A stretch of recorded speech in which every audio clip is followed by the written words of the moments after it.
Bismillahirrahmanirrahim. Mengenai kisah, jadi kalau orang Indonesia ini mengakui semua perbuatannya, saya pernah zina, saya pernah korupsi, minta dikisah, tentu akan lebih baik nasib dia di akhirat. Baik, pertanyaan yang bagus Pak. Bagaimana kalau seandainya ada, terlepas dari Indonesia, siapapun muslim mengaku berbuat salah, saya pernah berzina, saya pernah mencuri, saya pernah begini, lalu dia minta dikisos, berarti dia akan aman di akhirat? Jawabannya iya. Jawabannya iya. Tetapi dalam Islam tetap didahulukan taubat nasuha. Dan kita, kalau misal gini, ada temannya bapak datang di ngeluh, saya pernah berzina, saya pernah begini, saya pernah begini. Dan kita secara individu ya, bukan pemerintah. Maka kita dianjurkan adalah dua, at-tasattur wat tanasuh. Tasattur itu Bapak Ibu sekalian nutupin aibnya. Kata Nabi SAW, man satara musliman fid dunya, satarahu Allahu yaumal qiyamah. Siapa yang menutupi aib saudara muslim di dunia, Allah akan tutupi aibnya pada hari kiamat, gitu kan? Jadi tutupin. Yang kedua at-tanasuh, nasihatin agar taubat. Dari mana dalilnya? Dengarkan hadisnya. Pernah ada sahabat dalam hadis Bukhari, Bapak Ibu sekalian, datang kepada Nabi SAW bilang begini, ya Rasulullah, saya sudah berzina, rajamlah saya. Sahabatnya bilang begitu. Jadi dia kebetulan sudah menikah, kan hukumnya kalau belum pernah menikah, walaupun orang sudah tua tapi belum pernah menikah, maka hukumnya dicambuk dan diasingkan setahun. Kalau zina ya. Kalau sudah pernah menikah walaupun umurnya 12 tahun, tetap dia hukumnya muhsan, dirajam kalau sudah berzina. Baik, dia datang, ya Rasulullah saya sudah berzina, hukumlah saya, rajamlah saya. Kata Nabi SAW sambil alihkan wajahnya, mungkin kau hanya menciumnya. Kata sahabat itu datang lagi ke sini, ya Rasulullah saya sudah berzina, rajamlah saya. Kata Nabi, alihkan lagi wajahnya, mungkin kau hanya menyentuhnya. Nabi coba cariin dia jalan keluar. Artinya kalau kau mengaku salah, tobat deh, gitu kan. Bukan langsung datang dikisos, saya mencuri, tangkap tangannya, potong, enggak. Atau diadili secara massal, bukan begitu dalam Islam. Karena tetap itu hukuman terakhir sekali, shock terapi sebenarnya. Satu orang dipotong tangannya tujuannya agar 10.000 orang berhenti mencuri, gitu kan? Satu orang dipenggal kepalanya, yang lain berhenti membunuh, kan gitu. Kurang lebih seperti itu gambarannya. Jadi kata Nabi setelah 3 kali dia mengatakan, ya Rasulullah, saya telah meletakkan kemaluan saya di kemaluannya dia. Saya sudah zina, rajamlah saya. Maka Nabi SAW mengatakan, baiklah, dirajamlah, dipanggil sahabat, didirikan, dirajam, dilemparin. Terus ada satu sahabat marah, diambil batu, dia bilang, semoga Allah melaknatmu, dipukul kepalanya, mati. Waktu itu orang itu sempat lari, terus dilemparin kesakitan, dia sempat lari. Sahabat kejar, dipukul batu kepalanya, mati. Langsung Nabi mengatakan apa kalimat yang luar biasa, halla taraktumu fayatubu wa yatubullah alaih. Tidakkah kalian biarkan saja dia, mungkin dia mau taubat, Allah terima taubatnya. Jadi sebenarnya taubat didahulukan.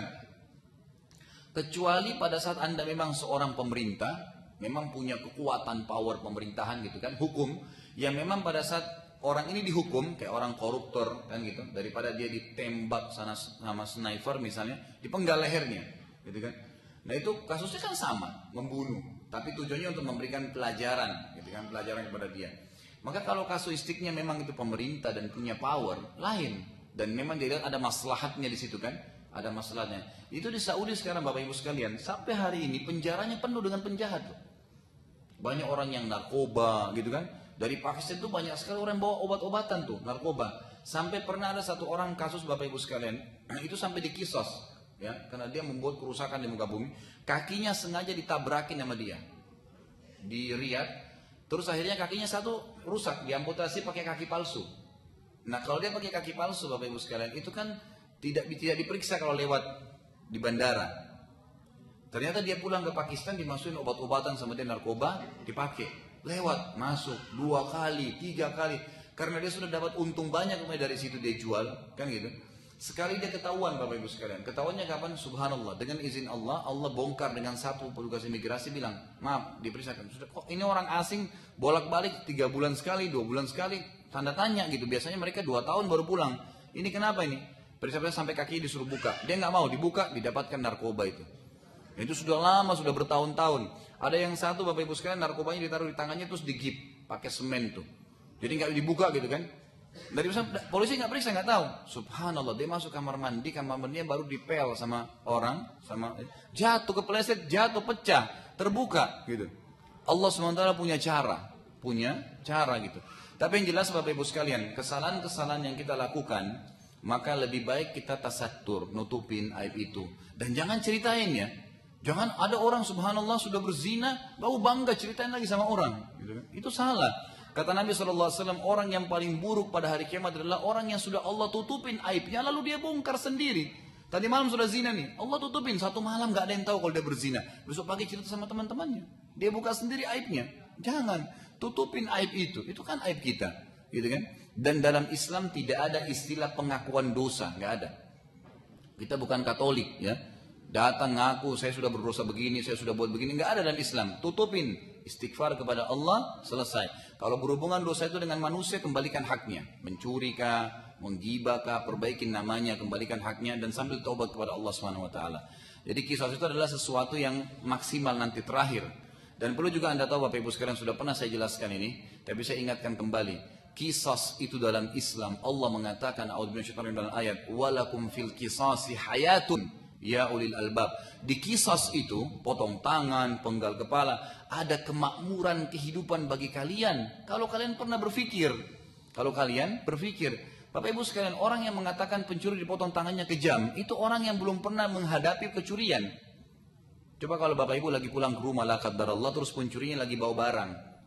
Ada pisau sebelah kita, apa yang kita buat? Mungkin dilempar, bukan dipotong tangannya, dilempar sama pisau, kan gitu. Mungkin kalau kita dengar, oh si fulan yang mencuri, mungkin kalau dia tidak ada keluarganya, mungkin kerabatnya, mungkin sukunya, perang antara suku gara-gara dia mencuri. Itu kalau hukum manusia, hukum rimba gitu kan. Tapi kalau hukum Allah tidak, tangkap dia, kasih pemerintah, dipotong. Bapak Ibu tahu kan, pernah saya jelasin potong tangan, itu malam Jumat diiklanin di Saudi. Semuanya, TV, radio, koran-koran, Fulan bin Fulan telah mencuri di toko ini, toko emas ini, di rumah ini. Ceritakan kronologisnya, dia sudah kena ayat Allah. Pencuri laki-laki, perempuan dipotong tangannya, dan jangan kalian ya menganggap potonglah tangannya sebagai balasan dari perbuatan mereka. Baik. Didatangkan besok ada mobil ambulan, ada mobil penjara, ada mobil pengadilan. Mobil penjara yang bawa dia, mobil pengadilan yang buat laporan ke kerajaan, mobil ambulan yang akan bawa dia kalau sudah dipotong tangannya. Bukan dibiarin mati di situ, gitu kan? Baik, ditaruh tangannya Bapak Ibu sekalian, dipotong sama algojonya. Dan perlu Anda tahu juga di Saudi ini, yang jadi algojo itu satu keturunan. Jadi satu suku itu semua kerjanya potong tangan saja. Yang potong kepala itu satu suku, nggak diganti-ganti. Gitu. Sama yang pegang pintu Ka'bah, begitu prosesnya. Dipotong tangannya, ini telapak tangannya Bapak Ibu sekalian digantung 3 hari. Sampai membiru. Kira-kira kalau ada orang yang niat mau mencuri lewat di situ, kira-kira apa yang dia bilang kalau dia tangan digantung? Kalau saya mencuri tangan saya seperti itu, kan gitu. Berhenti mencuri nggak jadi. Makanya di Saudi itu sampai sekarang kalau mobil Mercy, mobil-mobil mewah diparkir pinggir jalan sampai debu-debu. Pernah lihat nggak kalau yang haji umroh? Nggak ada yang berani sentuh. Coba di Indonesia, hilang peleknya, hilang spionnya. Di lampu merah itu loh kasus kemarin, mobil Alphard itu bisa lagi lampu merah, dipatahin spionnya, lari dicuri. Subhanallah. Kalau orang begini ada kisos tangan, berhenti, nggak ada yang berani gitu. Gak ada yang berani. Kalau kita sekarang kan mencuri pagi, sogok siangnya, malamnya keluar. Selesai urusannya. Itu faktanya gitu kan. Jadi kalau kita diterapkan itu luar biasa. Tapi kita dahulukan dengan tasatur tadi dengan tanasuh, nasihatin. Kemudian kalau memang kasusnya sampai besar dan itu memang dilihat efeknya berbahaya bagi dia, memang dia seorang koruptor besar dan itu memang lain, dikisos memang. Jadi pelajaran buat orang-orang lain. Sama juga sebagai penutup Bapak Ibu sekalian, sudah 10:30 ya. Kasuistiknya adalah, kalau seandainya ada orang yang mengatakan orang kalau dibunuh, dipenggal kepala itu kejam, itu orang juga yang belum pernah menghadapi pembunuhan. Coba bayangin kalau kita pulang ke rumah, istri kita, anak kita sudah dibunuh sama penjahat. Gimana itu perasaan kita, gitu kan? Jadi mungkin kalau kita dengar si fulan, kita bukan mencari orangnya saja. Kalau ketemu kerabatnya, tadi yang kasus sama, kerabatnya, sukunya, pokoknya perang gitu kan. Karena dia sudah membunuh kerabat saya. Bagaimana perasaan mereka orang yang telah ditindas ini? Islam datang, panggil pemerintah, tangkap dia, penggal lehernya di depan kerabatnya. Dan diingatkan, tadi saya katakan kan, ingat ya, bukan dia yang salah. Bukan keluarganya yang salah, tapi dia yang salah. Dia bunuh keluargamu, kami akan bunuh depan matamu. Terserah, mau maafin atau tidak. Kan gitu. Itu kasuistiknya. Gitu. Nah nanti kalau orang ini tidak jadi dipenggal, dimaafin, maka berarti dia harus bayar denda. Dia namanya. Bayar denda, itu Al-Quran yang berbicara. Itu bukan kerajaan Saudi, bukan negara Islam yang manapun, tapi Allah yang mengatakan membayar dia, bayar kepada kerabat orang yang tidak jadi, ya, orang yang sudah dibunuh tadi, sebagai balas karena tidak jadi dipenggal lehernya. Begitulah hukum Allah Subhanahu wa Ta'ala. Ya, mudah-mudahan Bapak Ibu sekalian, Allah Subhanahu wa Ta'ala membukakan hati kita untuk bisa menerapkan hukumnya dan juga menghilangkan fanatisme yang sebenarnya bukan pada tempatnya dalam diri setiap muslim, sehingga kita berada dimanapun di muka bumi kita tahu kita adalah seorang muslim, semua yang syahadat adalah saudara saya, dan tidak ada batas antara kita semuanya. Dan mudah-mudahan juga kita termasuk orang-orang yang selalu taubat kepada Allah SWT dan lebih fokus kepada akhirat dan bukan cuma dunia, serta mengambil pelajaran yang paling besar dari sejarah Nabi kita Muhammad SAW, bagaimana beliau sabar berdakwah, bagaimana para sahabat jilinya mempertahankan Islam mereka dengan siksaan dan seterusnya, sebagaimana apa yang tadi sudah kita bahas. Kalau benar dari Allah, kalau ada salah dari saya mohon dimaafkan. Subhanakallahumma bihamdika asyhadu an la ilaha illa anta astaghfiruka wa atubu ilaik. Wassalamualaikum warahmatullahi wabarakatuh. سبيل الدموع سبيل مريح تنهدى يا صاحي كي تستريح